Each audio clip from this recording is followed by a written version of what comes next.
Kasih karunia dan damai sejahtera dari Tuhan Allah Bapa kita dan dari anaknya Tuhan Yesus Kristus menyertai kamu. Amin. Shalom, selamat pagi saudaraku. Mari kita lakukan semua pekerjaan kita untuk memuliakan Tuhan. Diberangkatkan firman Tuhan dari Efesus 6 ayat 10. Tapi saya akan baca ayat 10 sampai dengan ayat 12, demikianlah firman Tuhan. Perlengkapan rohani. Akhirnya, hendaklah kamu kuat di dalam Tuhan, di dalam kekuatan kuasa-Nya. Kenakanlah seluruh perlengkapan senjata Allah, supaya kamu dapat bertahan melawan tipu muslihat iblis. Karena perjuangan kita bukanlah melawan darah dan daging, tetapi melawan pemerintah-pemerintah, melawan penguasa-penguasa, melawan penghulu-penghulu dunia yang gelap ini, melawan roh-roh jahat di udara. Demikianlah firman Tuhan. Saudaraku yang terkasih dalam Yesus Kristus, sebagai laskar Kristus, sebagai murid-murid Tuhan Yesus yang bersaksi di dunia, kita senantiasa diperhadapkan dengan peperangan iman.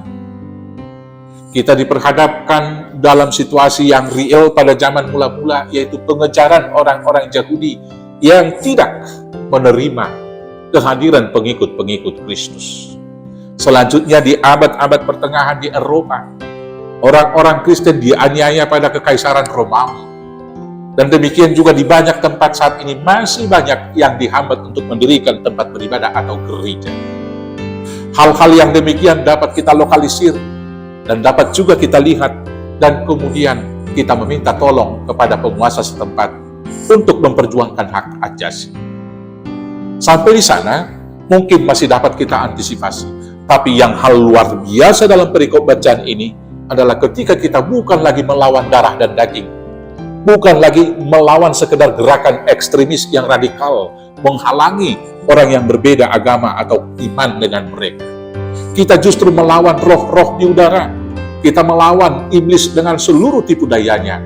Dan senjata itu boleh kemudian mereka pakai, yaitu dengan kemajuan ilmu teknologi, secara khusus teknologi informatika di dalamnya. Maka berbagai informasi banjir kepada kita melalui handphone, melalui laptop, dan lain sebagainya.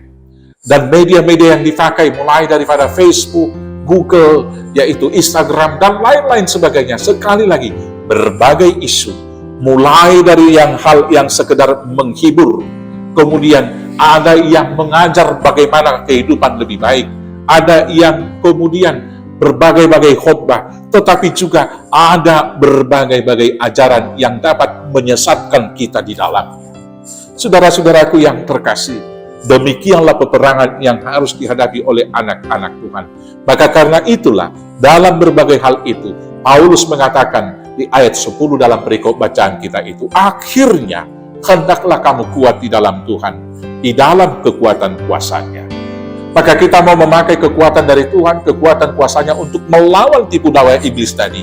Yaitu dengan apa? Memakai senjata-senjata perang yang dari Tuhan. Memakai senjata rohani, yaitu perlengkapan-perlengkapan rohani yang dikatakan Paulus di sini. Yang pertama sekali, ikat pinggang kebenaran. Boleh saja melalui media sosial, melalui berita-berita begitu kencar, banyak ajaran-ajaran yang lain. Tetapi sekali lagi, biarlah pinggang kita diikat kebenaran firman Tuhan, sehingga kita tidak diombang-ambingkan kebenaran yang ditawarkan dunia ini. Singkatnya, ukuran kebenaran kita adalah firman dan Taurat Tuhan. Yang kedua, baju jirah keadilan. Dunia ini senantiasa saling menguasai satu dengan yang lain. Dimulai dari Kain dan Habil, maka peperangan terus-menerus dan tuntutan hak ajasi terus-menerus sampai sekarang ini. Maka keadilan yang paling adil Tuhan Yesus ajarkan kepada kita adalah di dalam Matius 7 ayat 12, di sana dikatakan, segala sesuatu yang kamu inginkan diperbuat orang kepadamu, perbuatlah juga kepada mereka. Itulah isi seluruh hukum Taurat dan kitab para nabi.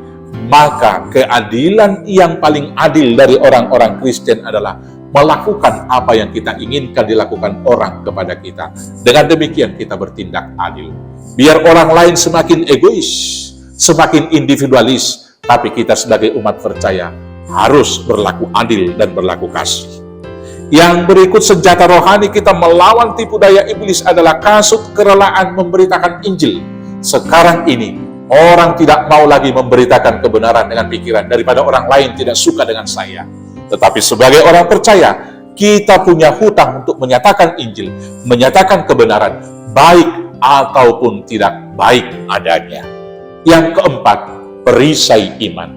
Dalam kemajuan ilmu yang mengagungkan logika dan mendahulukan pengertian, maka kita sebagai orang beriman harus senantiasa mendahulukan iman. Karena Tuhan dan semua rahasia kehidupan tidak dapat dirumuskan dengan kemajuan ilmu dan teknologi.